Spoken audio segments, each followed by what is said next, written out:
What's poppin', everyone? Lynch here with the next big thing, the video cast that shares all things infotainment. Nothing has been trending hotter than Little Fires Everywhere on Hulu, and today Liz Tigelaar, the executive producer, joins us to give you some behind-the-scenes info on the show, as well as some advice on how to pursue your passion. And of course, we have your top stories and trends, so let's jump right in.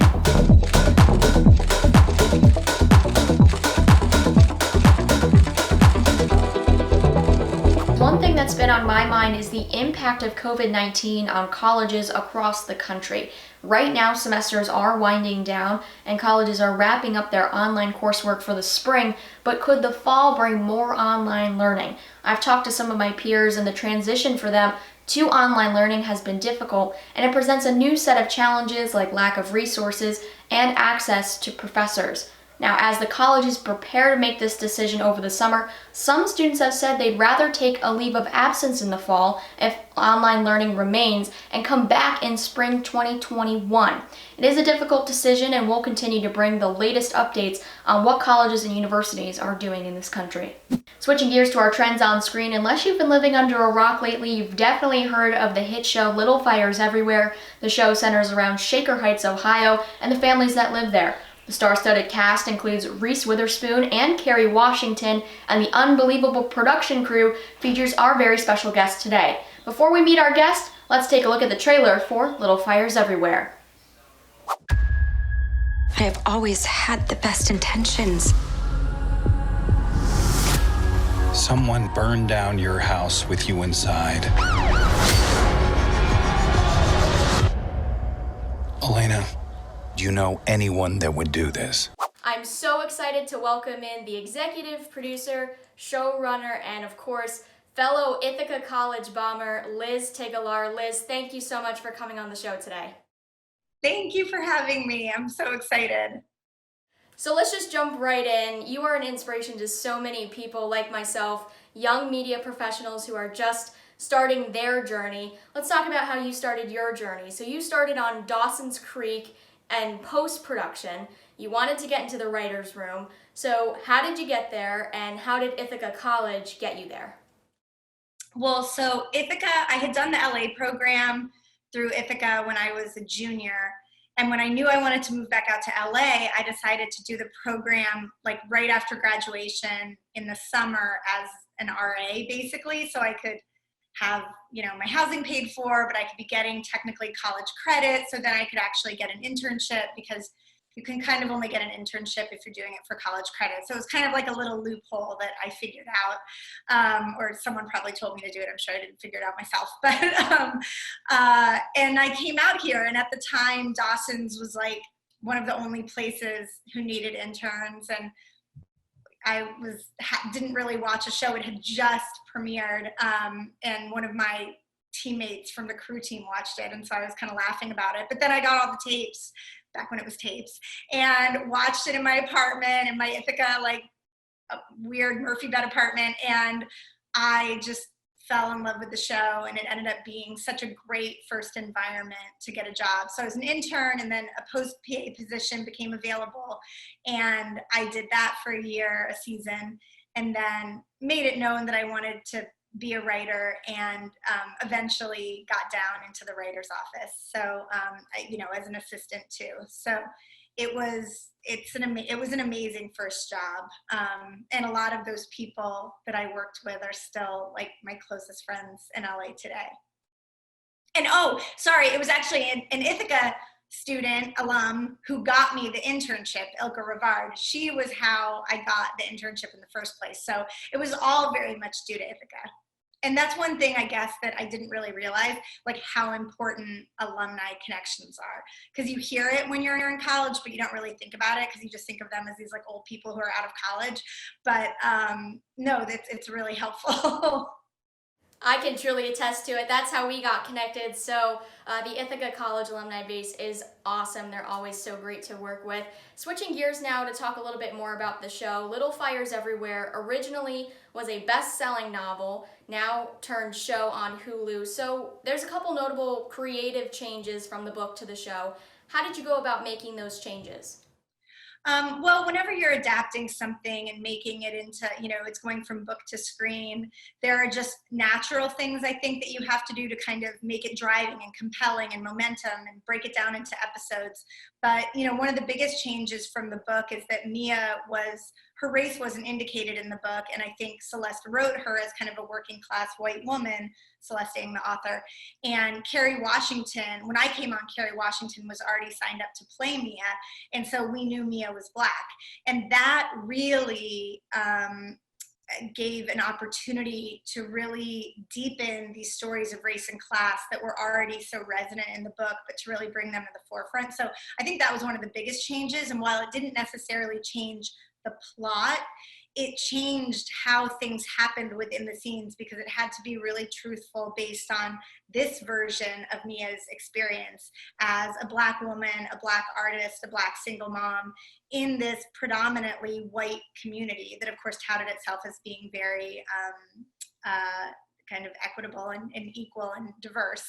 So that was one of the biggest changes. And then there were other things, just like moving parts of the story up and giving the kids bigger arcs. And I wanted to explore Izzy's sexuality. I wanted to make the dad more of a central figure, things like that I think just we had more room to do because we had 8 episodes, giving Elena, Reese's character, a really rich backstory that we could kind of piece together from little bits and pieces that Celeste had kind of put into the book. So that was really fun. And you mentioned some of the key cast members there, Kerry Washington, Reese Witherspoon. We saw the whole cast had such a great connection on the show. There were a lot of great on-screen moments, but of course, off-screen, we don't get to see that. What was your favorite off-screen moment? It's really hard to pick a favorite moment. I mean, I think anytime we were dealing with fire, it happens to be really exciting. There were moments where we were burning the inside of the house and the kids were throwing matches and running down the hall. And then there were moments where we were burning the outside, where we didn't actually put the house up in flames the way you saw it on screen, but we had flame bars and different things. And it just had an excitement that, you just felt like we'd been building to these moments for so long. And then anytime we burned the art, we only had 1 or 2 copies. So everyone would gather around, everybody had their phones out, and everybody was really excited to watch how it burned. But I think within that, one of my favorite moments was actually, there's a scene with Izzy where she runs out of the house in the finale and she's so upset. Something really upsetting has happened. And she, screams, and I was in the monitor at Video Village and I was just like so in it. I accidentally screamed too, and then I was like, oh my god, I was like so in it with her. And I think my other favorite moments behind the scenes were Carrie always does stuff to pull performance out of other actors, and there's a scene in the finale also where she and Reese are kind of in Mia's apartment, and Mia asks this question, what did you give up, Elena, like in your life? But when it was on Reese's coverage, instead of saying Elena, she said Reese. And it just like sent like chills through, like those moments would just like send chills through my body. And I would be like, oh my God, what's gonna happen? She just said Reese instead of Elena. Like those moments were so fun. So yeah, the behind the scenes, when I watch the show, I see the show, but I see all the behind the scenes moments, It's like 90 degrees and all the snow is melting and we're all freaking out. Stuff like that. It's great to hear those behind the scenes moments, and as you were describing them, I was picturing the scenes exactly what you were talking about. So now we can go back and rewatch the whole season and look for those moments as well. And switching gears one more time, you obviously have made it. You've been on so many production staffs of so many great shows. There's too many to even list. Some of my favorites, The Morning Show recently with Reese Witherspoon as well, and now Little Fires Everywhere, Once Upon a Time, Melrose Place, Dawson's Creek. So what advice do you have for young media professionals who are just beginning to get their feet wet? Well, I think probably some of my best advice is, and I talk to a lot of people kind of people ask me this question a lot. And I mean, I'm speaking to it probably mostly from the writing perspective, but people will say like, how do I become a writer? And should I get a job, where I can like waitress at night so I can write during the day? And how do I do this and that? And I think the best advice, it's very Hamilton. You want to be in the room where it happens. So I think don't wait. Like, get on a show as a PA as soon as you possibly can if what you want to do is work in TV. Get as close to where you want to be as you can, and then start building from there. So if it means getting internships that could hopefully lead to jobs, or PA jobs that could hopefully lead to writer's assistant jobs.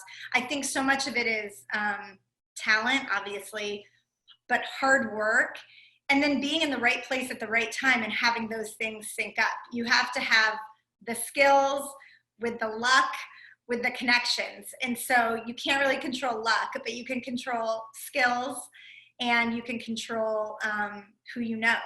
And it doesn't mean who you know in like an Oogie way. It means who you know that just is doing what you want to be doing. So I think, leaning on those Ithaca connections, and not just looking for people who are 20 years out from what you want to be doing, but looking at the people who graduated 3 years ago, who are in the assistant job that you want, I think those are kind of practical ways to start to navigate the field. And I know I can remember being in class senior year in Ithaca being like, how do you get an agent? And they're like, you have to write a script. I'm like, how do you write a script? They're like, you have to get an agent. And I'm like, oh man.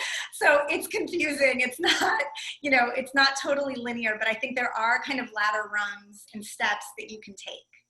Definitely some practical steps. Liz, thank you so much for joining me today. I really appreciate your time. Absolutely. Thanks. It was so great to have Liz on, and if you're looking for an extended conversation with her, you can tune in Thursday 4 p.m. for an extended interview with Liz Tigelaar, and that will be on my Twitter @TaraLynch, as well as my YouTube channel, youtube.com/TaraShayLynch. If you haven't seen Little Fires Everywhere, what are you waiting for? It is streaming right now on Hulu. Now let's take a look at the trends we love this week. COVID-19 is not only impacting the general economy, but also personal finance. So what can you do? Well, Gen Z has taken a very strong strategy. They have been paying off their debts and doing so quickly. Now, why is this important? Well, having a good credit score will not only teach you good, healthy financial habits, but it will also ensure that you're able to make larger purchases down the road. Now, US News and World Report has a great credit card comparison website. You should definitely check it out, and when you're doing that, make sure to check credit card interest rates as well as other fees. Those are really important, picking out the card that's right for you. If you're a college or high school senior, we are celebrating you right now, including one famous face you will definitely recognize. You get a graduation, you get a graduation, you get a graduation. That's what Oprah Winfrey is saying as she plans to address students on a virtual graduation ceremony on Facebook May 15th at 2 p.m. Joining her will be stars like Awkwafina, Jennifer Gardner, Miley Cyrus, Lil Nas X, and Simone Biles. In 2018, Oprah addressed the graduating class from USC, and let's take a look at what she had to say. And when all that you've been taught begins to fade into the fabric of your life, I hope that what remains is your ability to analyze, to make distinctions, to be creative, and to wander down that road less traveled whenever you have the opportunity. And I hope that when you go all in. We can't wait to see what Oprah shares next. Also, graduates will be treated to a special concert organized by LeBron James, and it will feature musicians and special guests like Megan Rapinoe, Pharrell, Malala Yousafzai, the Jonas Brothers, and Bad Bunny. The show, Graduate Together, America Honors the Class of 2020, will air May 16th on ABC, NBC, CBS, Fox, and on social media. I'm just going to leave this right here. Glowing dolphins in the Pacific Ocean. Let's take a look. No, these were not special dolphins, but it was a special phenomenon. Bioluminescence occurs in the water when microscopic plankton-like organisms can't synthesize their own light. Now, what does this mean?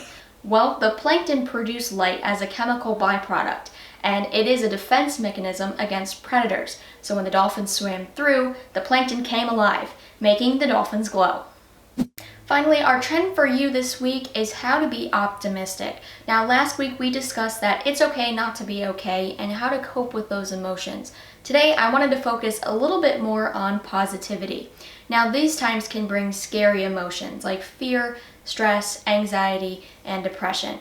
Optimism is being hopeful for the future even if you are negative right now. So there are a few ways to train your brain to be more optimistic. The first is to focus on self-compassion.